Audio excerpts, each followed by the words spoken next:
देखिए, अगर दो शरीर रगड़ खा रहे हैं तो सिर्फ चमड़ी छूती है, ठीक है।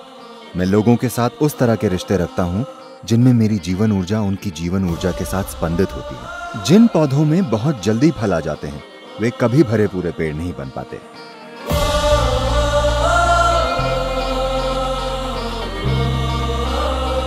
अगला प्रश्न राहुल ने पूछा है, बॉयफ्रेंड या गर्लफ्रेंड बनाने के लिए सही उम्र क्या है? राहुल बॉयफ्रेंड चाहता है।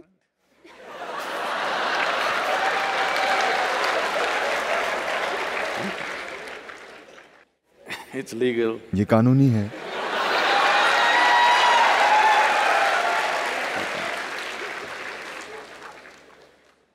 तो मेरे ख्याल से हर बच्चे के बॉयफ्रेंड और गर्लफ्रेंड होते हैं। हाँ? जब आप 3, 4, 5 साल के थे, क्या आपके बॉयफ्रेंड और गर्लफ्रेंड नहीं थे? थे। अब आप साधारण दोस्त को एक नया अर्थ दे रहे हैं। देखिए, दोस्त का मतलब ये नहीं है कि उनके साथ शारीरिक संबंध होने जरूरी हैं। हेलो, ये चीज आपने उन समाजों से सीखी है जहां शरीर सब कुछ होता है। देखिए, ऐसा क्यों है कि आज ऐसी स्थिति हो गई है? ऐसा सिर्फ अमेरिका में था, मगर आज ये हर जगह है। अगर आप रिश्ता शब्द कहते हैं तो लोग सोचते हैं कि ये शरीर से जुड़ा रिश्ता है। क्या अभी आपके साथ मेरा रिश्ता नहीं है? क्या अपने माता पिता, अपने दोस्तों, अपने शिक्षकों के साथ आपका रिश्ता नहीं है? आपका रिश्ता नहीं है? हेलो, हाँ, मगर आप कह नहीं सकते। अगर आप कहेंगे मेरा अपने टीचर से रिश्ता है, वे सोचेंगे ओह तुम अपने टीचर के साथ कुछ हैंकी पैंकी कर रहे हो। आप ऐसे क्यों बन गए हैं? देखिए, समस्या सिर्फ यह है, आपके हार्मोन्स ने आपकी समझदारी चुरा ली है। अगर मैं कहूं आप मेरी दोस्त हो तो मतलब क्या मुझे आपके शरीर से खेलना जरूरी है? क्या यह जरूरी है? हेलो, क्या हम दोस्त नहीं हो सकते? आप गर्ल हैं और मेरी फ्रेंड हैं, पर मैं ये कह नहीं सकता कि आप मेरी गर्लफ्रेंड हैं, क्योंकि उसे गलत समझा जाएगा। ऐसा इसलिए हुआ है क्योंकि हम शारीरिक आधार वाले संबंधों को बहुत अधिक महत्व दे रहे हैं। आपको समझना चाहिए कि शारीरिक संबंधों से गहरे संबंध भी होते हैं। You can hold such profound relationships with people without your body being involved in it. आप शरीर से जुड़े बिना लोगों के साथ बहुत गहरे रिश्ते निभा सकते हैं। संभव है कि नहीं? तो किसी के लिए शरीर पर आधारित संबंध बनाना जरूरी हो सकता है, वो ठीक है, वो उनकी मर्जी है, लेकिन ये सीमित रूप में ही संभव है। मगर दोस्ती और रिश्ते बहुत से लोगों के साथ कई स्तरों पर संभव है। संभव है या नहीं? आप एक साथ हजारों लोगों के साथ गहरे रिश्ते रख सकते हैं। मेरे बहुत गहरे रिश्ते हैं। जिस तरह मैं अभी यहां बैठा हूं, मैं इसे आपके साथ एक गहरा रिश्ता मानता हूं। लेकिन अगर मैंने रिश्ता शब्द इस्तेमाल किया तो लोग सोचेंगे कि दो शरीर रगड़ खा रहे होंगे।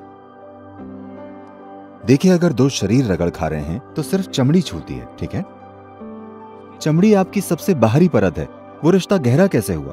मैं उसे गहरा नहीं मानता।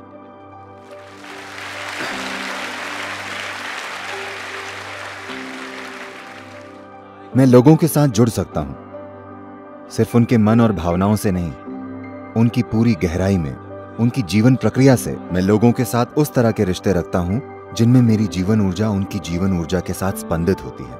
वो रिश्ता गहरा है, वो वाकई गहरा है। शरीर का रगड़ना ठीक है, जीवन के एक चरण में वो एक जरूरत हो सकती है, ठीक है। हम उसे सही या गलत बताने की कोशिश नहीं कर रहे हैं, ये आपकी पसंद है, मगर उसे दोस्ती का आधार मत बनाइए। तो आप अपने आसपास की हर लड़की और हर लड़के के दोस्त क्यों नहीं हो सकते? हेलो, तो मुख्य रूप से आप पूछ रहे हैं कि मुझे किस उम्र में सेक्स की ओर झुकाव वाले रिश्ते बनाने चाहिए, क्या यही सवाल है? मगर मेरे ख्याल से ये आप अपनी और दुनिया की बड़ी सेवा करेंगे अगर आप इसे बॉयफ्रेंड गर्लफ्रेंड कहना छोड़कर कुछ और कहें। इसे अपना रोमांस या प्रेम संबंध या कुछ और कहें, क्योंकि ये बहुत महत्वपूर्ण है। Friend, the word friend must be released from the body. दोस्त शब्द को शरीर से मुक्त होना चाहिए, वरना दोस्तियां नहीं होंगी।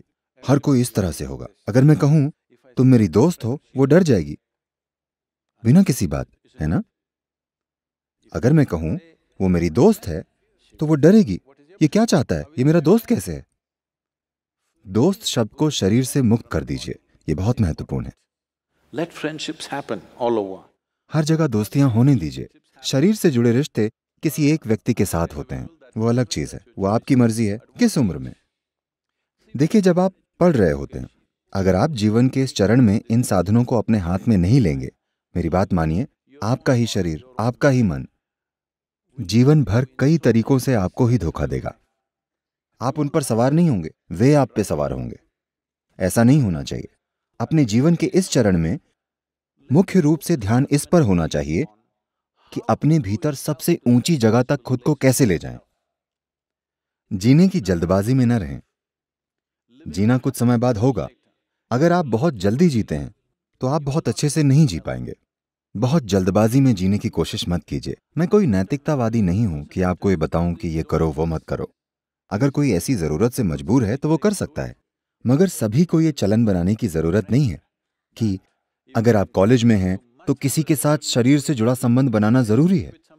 ऐसी कोई मजबूरी नहीं है, ऐसा कोई नियम नहीं है कि ऐसा होना ही चाहिए। One can grow.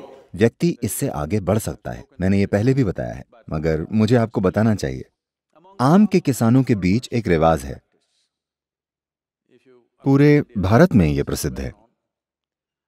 अगर आप आम का पौधा लगाते हैं तो 12-14 महीनों में मौसम आने पर उसमें फूल आ जाएंगे।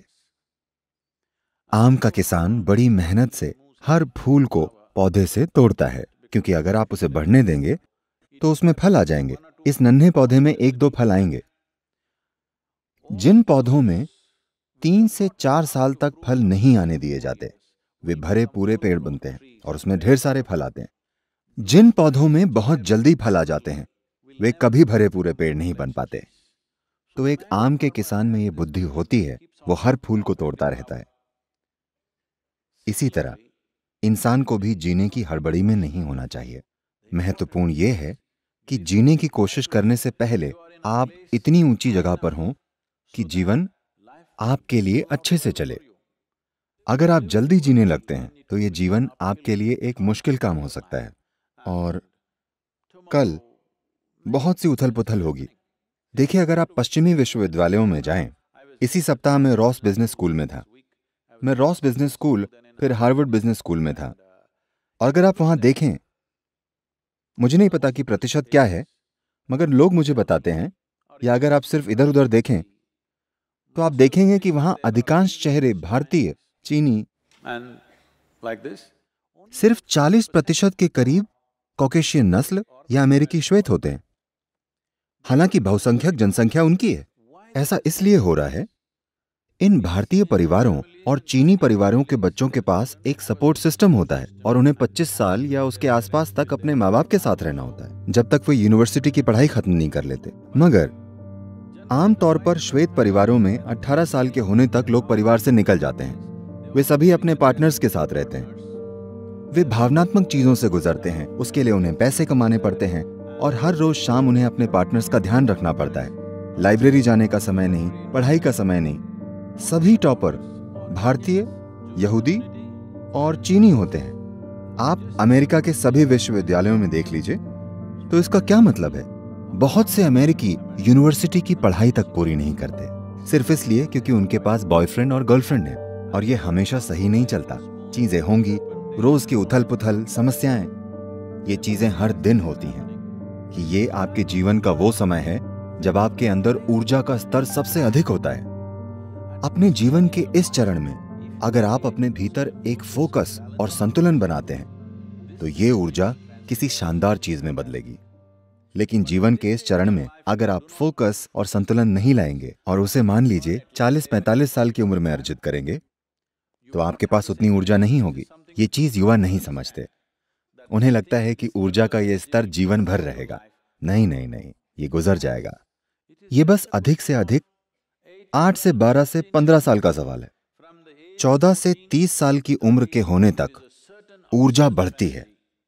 इस समय तक अगर आप सीख लें कि इसे कैसे संभालना है, अपने जीवन में संतुलन और फोकस कैसे रखना है, अगर आप अपने जीवन में फोकस लाते हैं तो ये जीवन अधिक ऊंचे स्तर पर काम करेगा।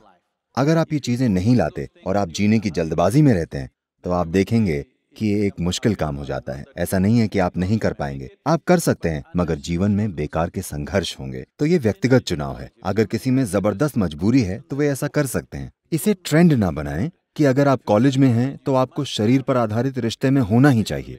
ये जरूरी नहीं है।